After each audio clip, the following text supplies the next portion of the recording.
In this video, we will see the most beautiful things to see in Florence.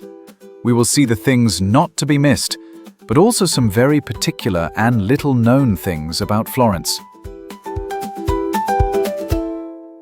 It is a city not to be missed in Italy, famous for its cathedral, but also because it was the center of culture during the Italian Renaissance.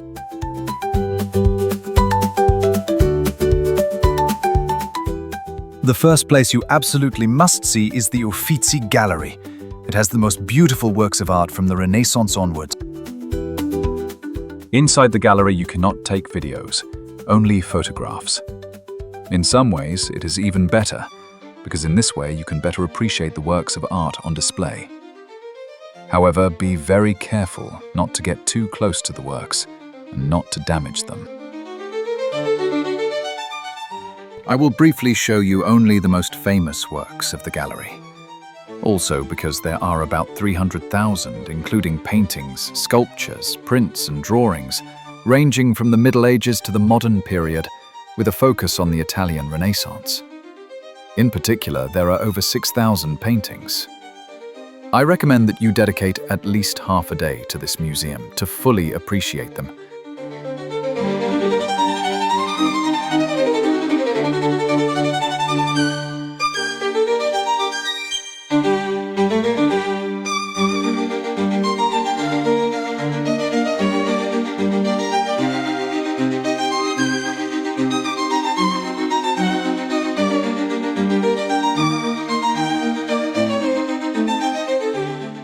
Immediately, near the exit of the museums, towards the Arno River, you get close to Ponte Vecchio. The Ponte Vecchio is one of Florence's most iconic landmarks and one of the most famous bridges in the world. Built in 1345, it spans the Arno River and is notable for being the oldest stone bridge in Florence that has survived intact since medieval times. The bridge has 3 arches, with the central arch being the largest. Above the shops on the eastern side runs the famous Vasari corridor, a covered passageway commissioned by Cosimo I de' Medici in 1565. This corridor connects the Palazzo Vecchio to the Pitti Palace, allowing the Medici family to move between their residences without mingling with the public.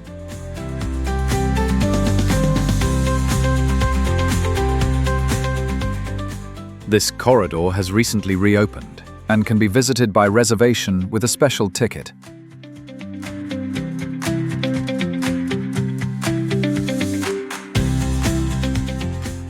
During World War II, the Ponte Vecchio was the only bridge in Florence that the retreating German army didn't destroy.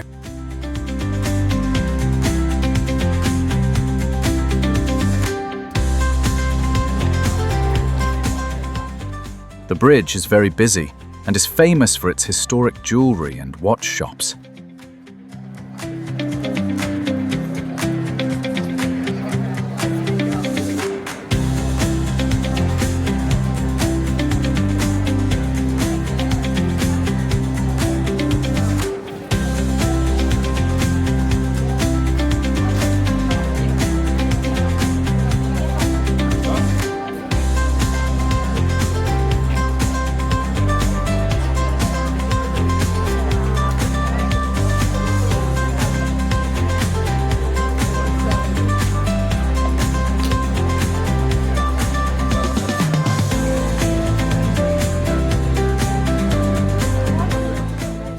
A special feature worth seeing is the Porcellino fountain. The actual name is incorrect, as it isn't a pig, but rather represents a wild boar wounded during the hunt. The original is a marble, a Roman copy of a Hellenistic work, which Pope Pius IV donated to Cosimo I in 1560 during his visit to Rome.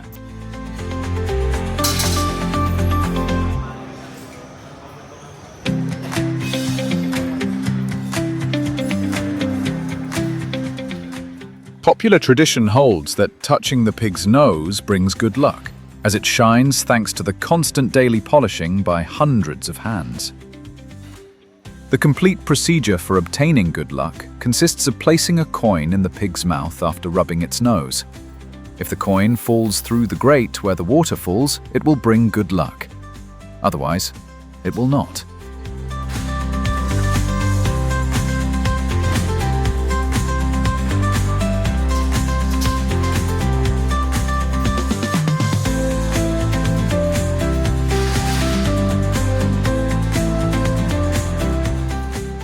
One of the special places for street food in Florence is l'Antico Vinaio. You'll have to wait in line, but they make delicious schiacciata freshly made with unique and traditional ingredients, such as Tuscan cured meats.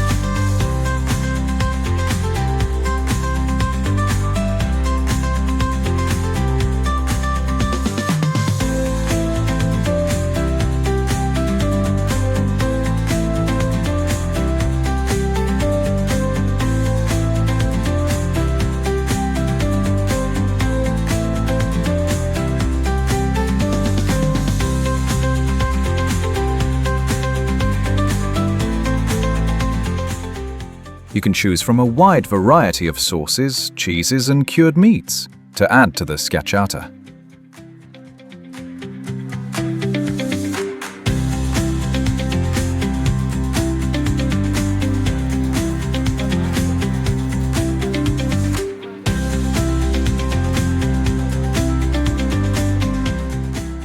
The place you absolutely must not miss is the Florence Cathedral, the icon of the city and a Renaissance masterpiece.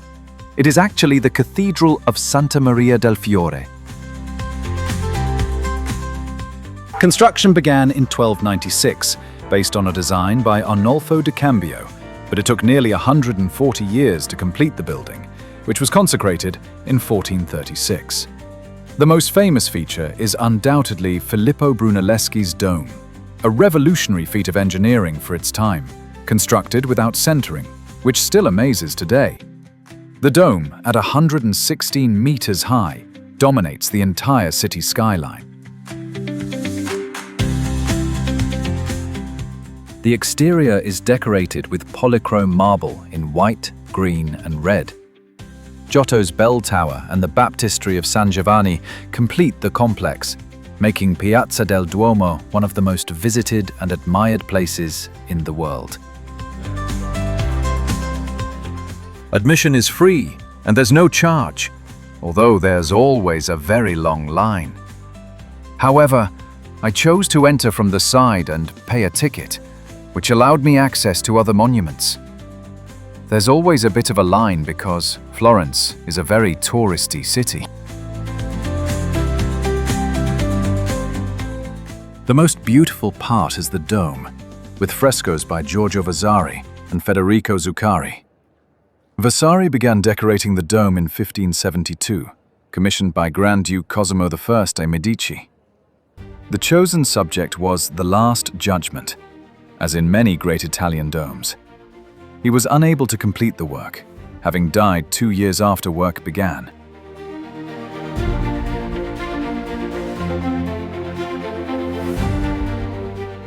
Federico Zuccari completed Vasari's work and completed the fresco between 1576 and 1579. His style is more theatrical and mannerist, less rigorous than Vasari's. The entire frescoed surface is approximately 3,600 square meters, one of the largest in the world.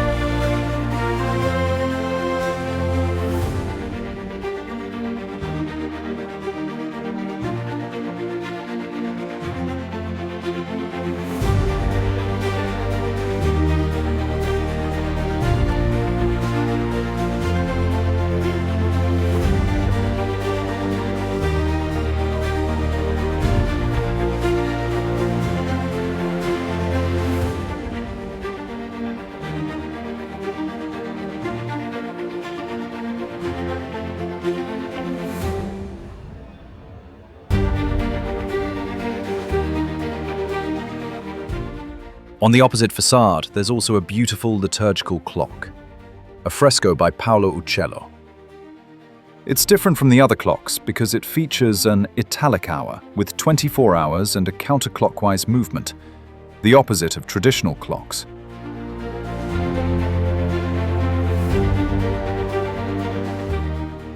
Beneath the Basilica, don't miss the crypt of Santa Reparata. The crypt contains the remains of the ancient early Christian Basilica of Santa Reparata, likely built between the 4th and 5th centuries AD.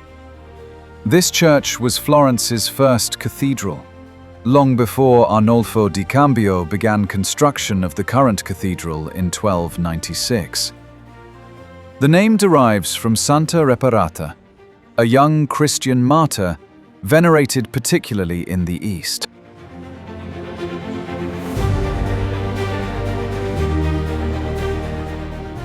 For centuries, Santa Reparata was the spiritual center of the Florentine community, witnessing the city's transformation from a small Roman settlement to a thriving medieval center.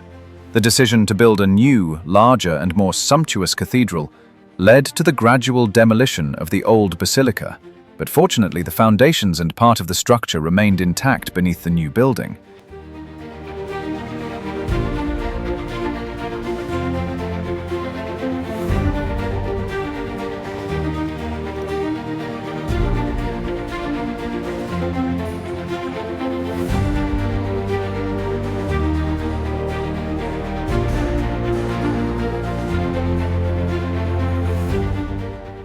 Visiting the crypt, you can see splendid geometric and figurative floor mosaics, some of which date back to the Byzantine period. These decorated floors testify to the high artistic level achieved by the mosaic masters of the time and represent some of the oldest examples of mosaic art preserved in Florence.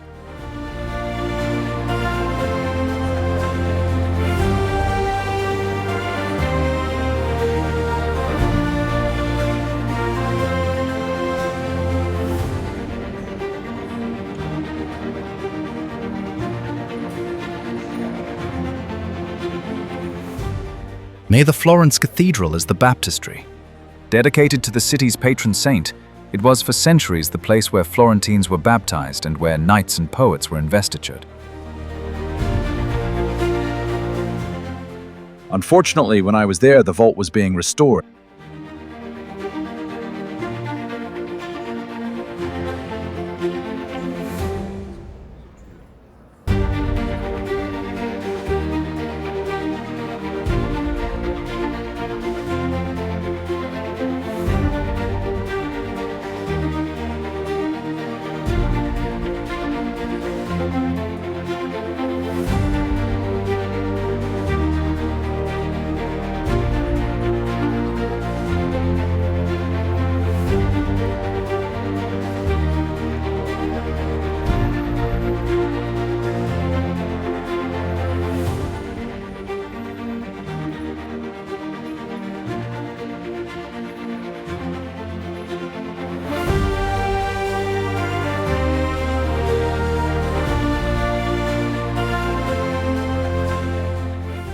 Now we visit the Basilica of Santa Croce, also called the Pantheon of Florence. Even if it doesn't seem like it, the facade remained unfinished for many centuries.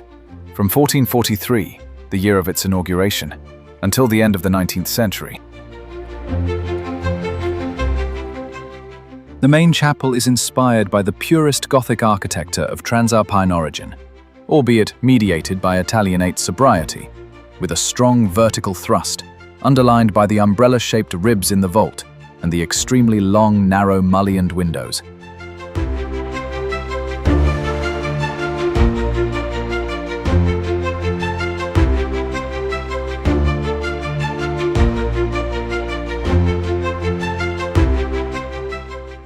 Inside the church, there are many chapels, very well decorated with beautiful frescoes.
The church is also famous for its tombs and statues dedicated to famous people of the past.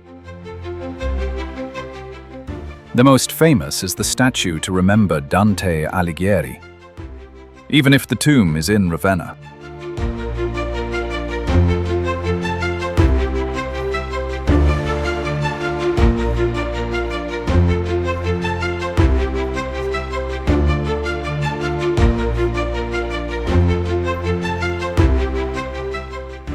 This is the tomb of Michelangelo Buonarroti.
The cloisters outside the church are also very beautiful.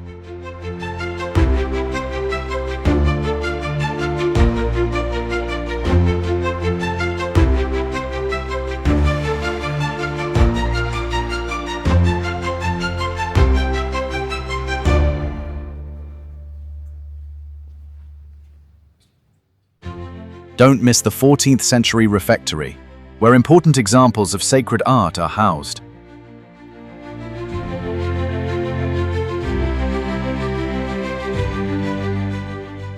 Here you can see Taddeo Gaddi's Last Supper. Unfortunately, many works were irreparably damaged during the 1966 Arno flood.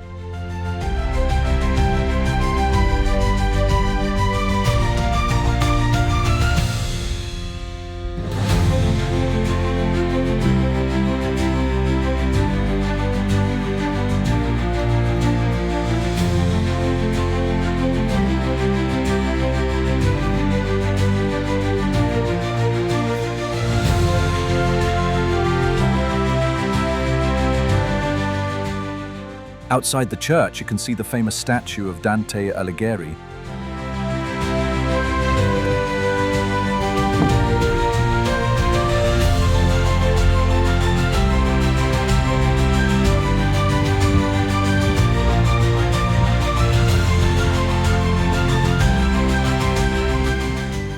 The most beautiful area is also that of Palazzo Vecchio and Piazza della Signoria, with its characteristic tower. It is currently the town hall, but was originally the Palazzo della Signoria during the Florentine Republic in the 16th century.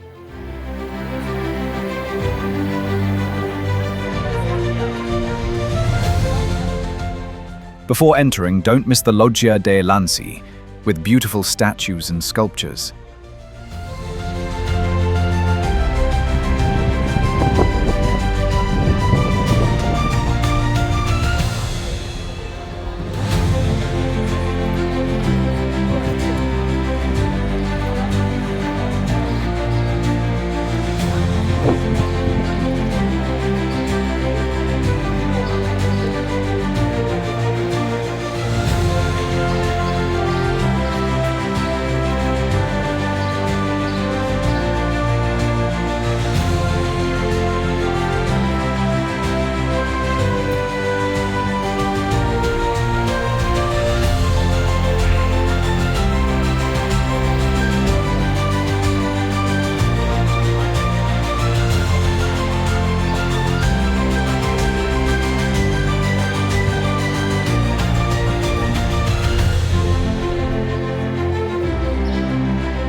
Besides Patroclus and Menelaus, the most beautiful statue, and one that has become a symbol of Florence, is Perseus with the head of Medusa, a bronze sculpture by Benvenuto Cellini.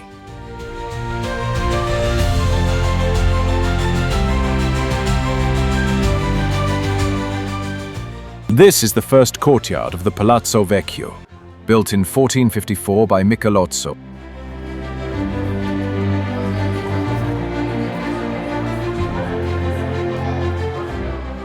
A very characteristic and unusual feature of Florence are the wine holes, a wine phenomenon without equal. These are small windows with inscriptions found on the walls of some local noble palaces. They have been used for hundreds of years to sell wine in flasks without having to open a shop, thus avoiding paying taxes. They also served as a useful anti-contagion tool for selling wine during the 1630 epidemic and also during the recent COVID-19 pandemic.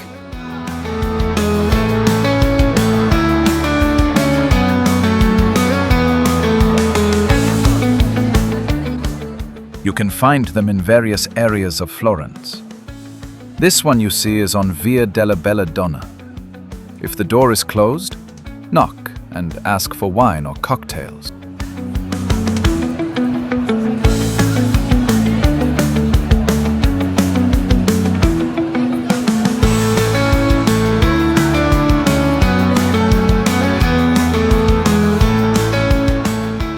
Strolling through the center of Florence, you'll also see a rather peculiar balcony. If you look closely, it's upside down. It's said that the architect of the Vespucci family, owners of the Palazzo, was commissioned to renovate it, adding an elegant balcony that would expand the building. The architect presented the project to Duke Alessandro de' Medici, who, however, did not want the balcony included in the design. The architect, desperate for approval of the project, resubmitted a new drawing to the Duke. Faced with the man's insistence, the Duke ironically replied, "Yes, upside down." The architect then took the answer literally and installed the capitals, balustrades, and corbels exactly the opposite way. Another curious place in Florence is the cinema inside a bookstore, the Giunti Odeon cinema. It opened in November 2023 and is still open, so you can buy a book and comfortably watch a movie at the same time.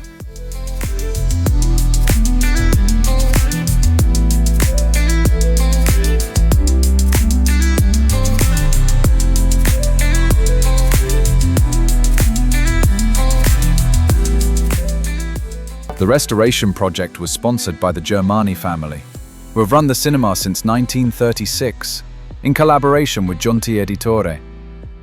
There are 198 seats and a bookcase in the stalls. The original cinema dates back to the early 1900s in the Palazzo dello Strozzino in Piazza Strozzi, designed by architect André Benaim.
Another very characteristic place is the Officina Profumo Farnaceutica di Santa Maria Novella, considered the oldest historic pharmacy in all of Europe, having been in continuous operation for over 4 centuries, as well as one of the oldest commercial establishments ever.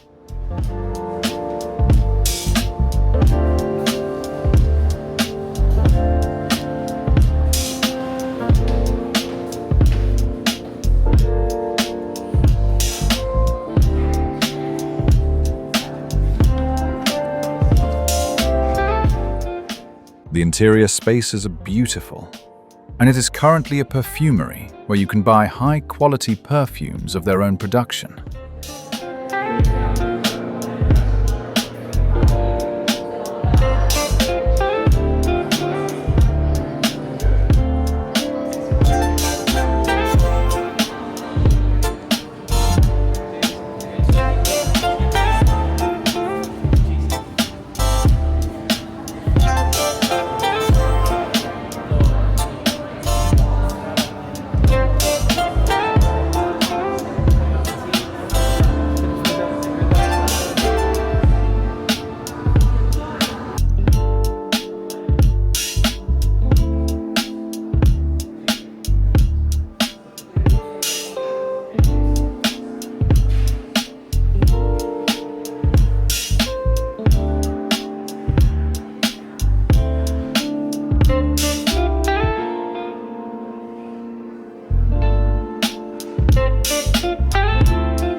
I also recommend visiting the Church of Santa Maria Novella. Photography and video are not permitted inside, but it's definitely worth a visit and is very close to the train station.